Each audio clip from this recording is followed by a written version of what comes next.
Hello दोस्तों, ये मेरी पहली वीडियो है तो थोड़ा बहुत ग्लिच होगा तो माफ़ करना। कि मैं अपने एक ऑफिस कलीग से मिला जिसने कुछ म्यूचुअल फंड में इन्वेस्टमेंट्स कर रखी थी। उसने भी अभी इन्वेस्टमेंट अभी रिसेंटली शुरू की थी। तो हुआ क्या, उसने डायरेक्ट इन्वेस्टमेंट ना करके किसी ब्रोकर के थ्रू इन्वेस्टमेंट करी। तो उस ब्रोकर ने क्या किया, उसको सारे रेगुलर म्यूचुअल फंड उसने सारे रेगुलर म्यूचुअल फंड बेच दिए और सारे मिड कैप स्मॉल कैप बेचे थे। एक मतलब दो तीन मिड कैप थे, दो तीन स्मॉल कैप थे, एक लार्ज कैप था।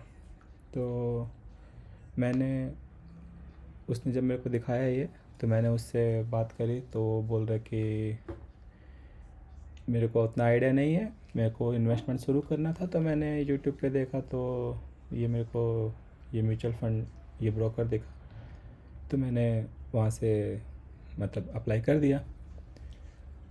तो हुआ क्या, उसके बाद जब हम लोगों ने उस ब्रोकर से बात करी तो वो ब्रोकर बोलता है कि सर आप हम आपको जो जो हमने फ़ंड किए हैं वो हम लोगों ने रिसर्च की है। हम लोग उन म्यूचुअल फ़ंड वो म्यूचुअल फ़ंड कंपनीज हमारी कंपनी में आती हैं, हमारे हमको बताती हैं कि हम अपना म्यूचुअल फ़ंड क्यों आपका मतलब हम अपना म्यूचुअल फ़ंड क्यों मतलब आगे प्रमोट करें। तो ये बात होने के बाद फिर मैंने उससे बोला कि सर आप रेगुलर, अगर ऐसी बात है तो हर एक कंपनी एक रेगुलर फंड एक डायरेक्ट फंड देती है।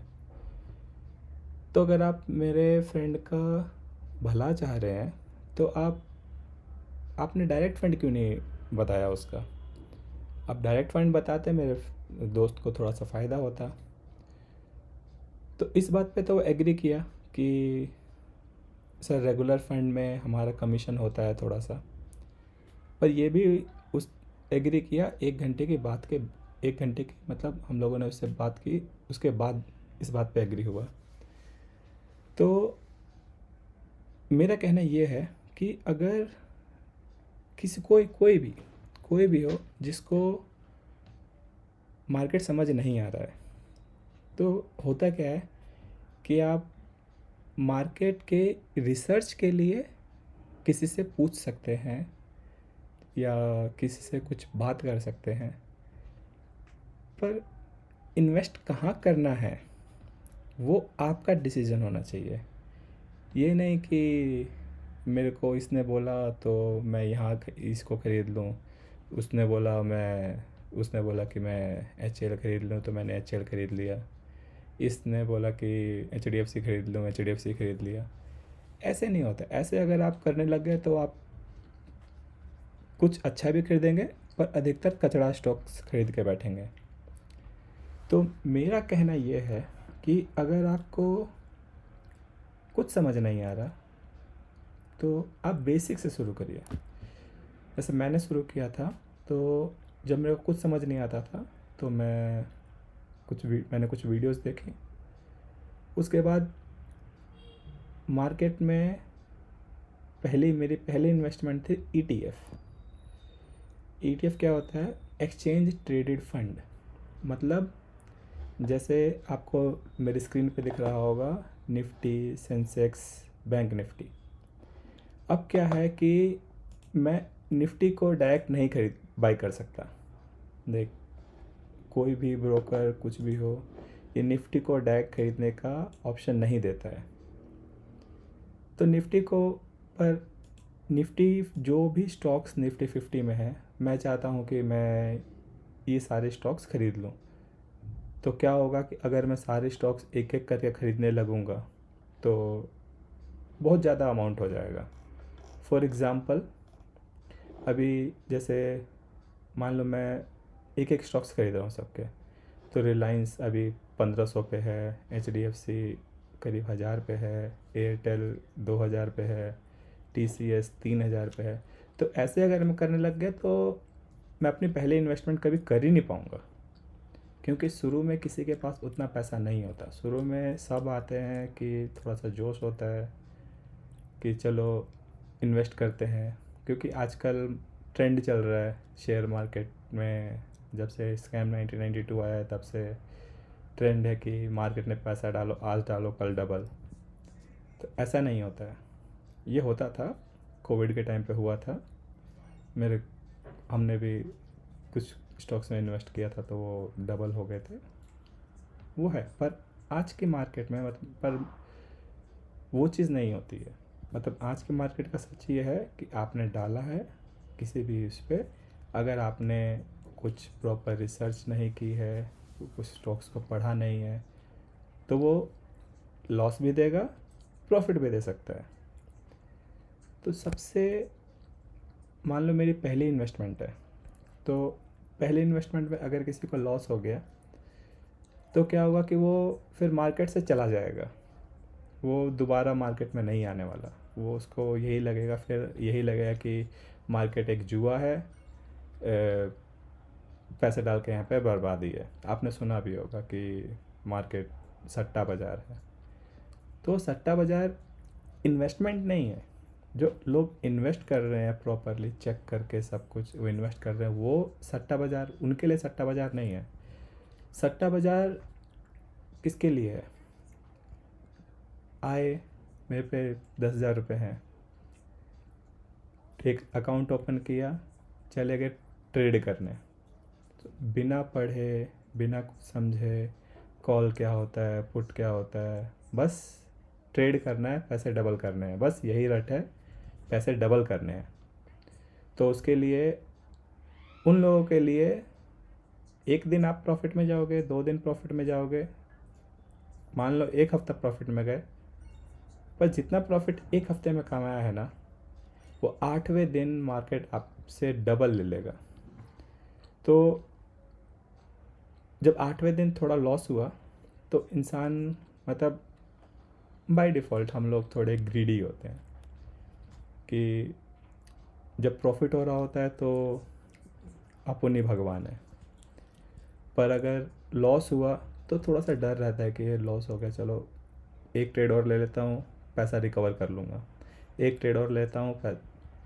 ऐसे करते करते हम कितना लॉस खा जाते हैं हमको खुद को समझ नहीं आता। छोटे टाइम इंटरवल में लगता है कि हाँ आज तो 10,000 रुपये गए हैं, आज 500 रुपये गए हैं, पर जब आप उसकी एनुअल रिपोर्ट निकालते हो तो असली खेल पता लगता है।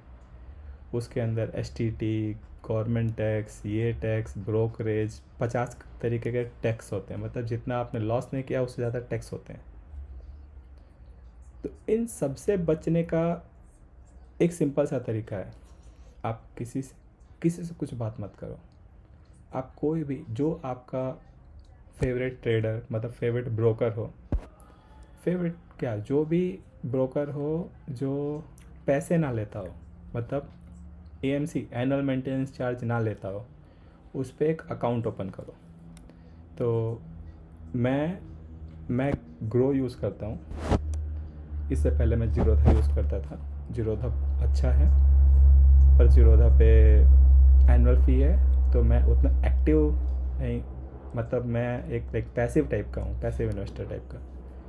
तो मुझे ये नहीं होता कि मतलब डेली ट्रेडिंग करनी है तो मेरे को उतना नहीं था। मेरे को चाहिए था कि कोई ऐसा मिल जाए जो सिंपल सा इंटरफेस हो, वहाँ पे आराम से ख़रीद सकें, बेच सकें। तो उसके लिए मैंने ग्रो को लिया। ग्रो का थोड़ा सा UI अच्छा है, डेस्कटॉप के लिए भी अच्छा है, तो वो मैंने किया। अभी क्या है कि अगर आप न्यू हो तो कहीं मत जाओ, कुछ मत करो, सिंपल कोई भी ग्रो के टर्मिनल पे आओ। अभी जैसे हमने डिस्कस किया कि निफ्टी 50 खरीदेंगे। अभी क्या है कि मान लो निफ्टी 50 है, निफ्टी 50 ये एक रेगुलेटेड है, मतलब ये यहाँ पे जो भी शेयर्स हैं, लाइक यहाँ पे आप इन्वेस्ट कर रहे हो, इसका मतलब आप इंडिया के टॉप 50 कंपनीज में इन्वेस्ट कर रहे हो। सॉरी, अगर ये टॉप 50 कंपनीज डूब गई, तो आप एक तरीके से कह सकते हो कि इंडिया डूब रहा है, तो जो कि होना बहुत मुश्किल है, लाइक इम्पॉसिबल है। मुश्किल नहीं, इम्पॉसिबल है। तो उससे अच्छा है, तो मतलब ये यहाँ पे हर एक स्टॉक्स में इन्वेस्ट करने से अच्छा है, क्योंकि स्टॉक्स नीचे जा सकते हैं, ऊपर जा सकते हैं, किसी का कोई भरोसा नहीं है। आज के डेट में तो ये भी भरोसा नहीं है कि मतलब कल मैं ज़िंदा रहूँ या ना रहूँ, अगर आप दिल्ली से हो तो सबसे अच्छा है आप यहाँ पे ETF सर्च करो। ETF, अगर आप ETF सर्च करते हो तो यहाँ पे बहुत सारे ETF आ जाते हैं। ETF जैसे हमने पहले बात की थी, एक्सचेंज ट्रेडेड फंड, वो फंड जो एक्सचेंज पे ट्रेड होते हैं। जैसे एक शेयर है आपका, जैसे रिलायंस है। रिलायंस क्या है? ये एक्सचेंज ट्रेडेड स्टॉक है, एक शेयर है ये एक। ओके, ऐसे ही जैसे आपके म्यूचुअल फंड्स होते हैं, ये भी कुछ म्यूचुअल फंड एक्सचेंज पे ट्रेड होते हैं, उसको कहते हैं एक्सचेंज ट्रेडेड फंड, जैसे ETF। अब ETF, आप पहला ऑप्शन है ETF, ये सारे ETFs दिखा देगा। अब इसमें है कि जैसा कि हमने बात की थी कि मुझे निफ्टी 50 खरीद की सारी कंपनी खरीदनी है, तो मैं क्या करूँगा, यहाँ पे सर्च करूँगा निफ्टी 50 ETF। अब क्या है, ये दिखा रहा है निफ्टी 50 ETFs, मतलब अब ये जो फंड हैं, जैसे म्यूचुअल फंड बहुत सारी कंपनियों के होते हैं, ऐसे ही ETF भी बहुत सारी कंपनियां प्रोवाइड करती हैं। जैसे निपॉन है, रिपॉन लाइक रिलायंस का है, ये ICICI प्रूडेंशियल का है, अभी इसका IPO भी आ रहा है। फिर बंधन निफ्टी है, जीरोधा है, SBI का है, ग्रो का है।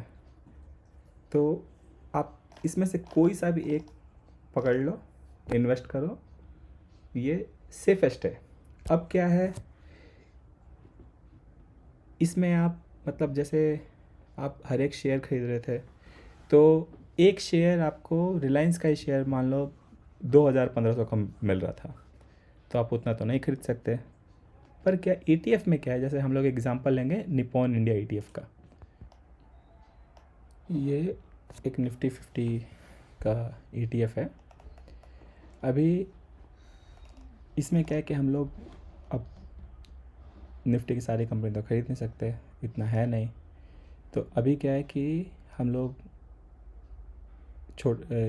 इस ETF के थ्रू निफ्टी की हर एक कंपनी में छोटा छोटा इन्वेस्ट कर सकते हैं। जैसे अगर मान लो इस कंपनी के इन्वेस्टमेंट प्रोफाइल देखोगे, इसको इधर करते हैं,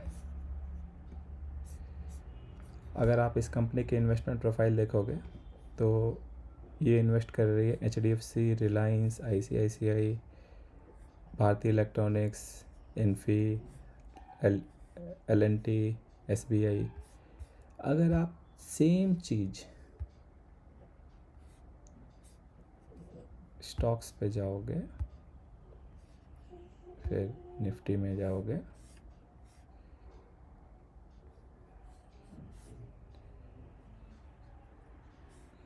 तो यहाँ पे देखो सेम कंपनीज़ हैं यहाँ पे।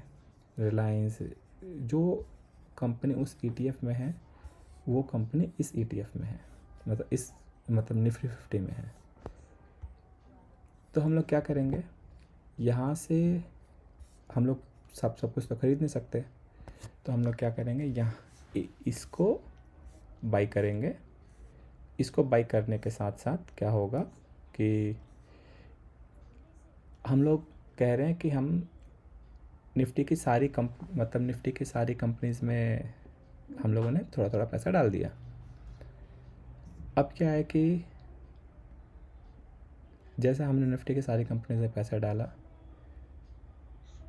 अब हमारा पैसा एक तरीके से आप बोल सकते हैं सेफ़ है। मतलब अगर कोई एक सेक्टर डूबता है, मान लो जैसे निफ्टी ये है, इन्वेस्टमेंट है इसकी, ये बैंकिंग सेक्टर में 30% है, IT में 10% है, रिफाइनरी में 8.8 है, ऐसे ही मल्टीपल्स। तो ये ETF क्या करती, ये ETF बैंक में सबसे ज़्यादा पैसा डालता है। ओके, पर है सब कुछ निफ्टी 50 का ही, मतलब उससे अलग नहीं है। तो इसमें हम लोगों ने पैसा डाला, एकदम से अगर नहीं खरीद पा रहे, थोड़ा थोड़ा थोड़ा थोड़ा करके डाला, तो क्या होगा कि हम लोग इन्वेस्ट कर रहे हैं इंडिया में, इंडिया की सारी टॉप 50 कंपनीज में, जिसका डाउनफॉल बहुत मुश्किल है, ना के बराबर तो कुछ नहीं होता है, बहुत मुश्किल है। तो यही मेरे को बताना था कि ब्रोकर्स के चक्कर में ना पड़े, खुद का पैसा खुद पढ़े, खुद इन्वेस्ट करें। Thank you. हो सके तो मैं जस्ट स्टार्ट कर रहा हूँ, मैंने ये जस्ट स्टार्ट किया है, जो भी मेरे को पता है वो मैं शेयर करूँगा। और यहाँ पे जो भी मैं शेयर्स ओपन कर रहा हूँ या फिर म्यूचुअल फंड ओपन कर रहा हूँ, ये मेरी अपनी पसंद है, ये मैं किसी को रिकमेंड नहीं कर रहा, क्योंकि अब किसी को आप रिकमेंड कर रहे हैं, इसका रिकमेंड करने से पहले आपके पास सेबी का लाइसेंस होना चाहिए, जो मतलब मेरे पास नहीं है।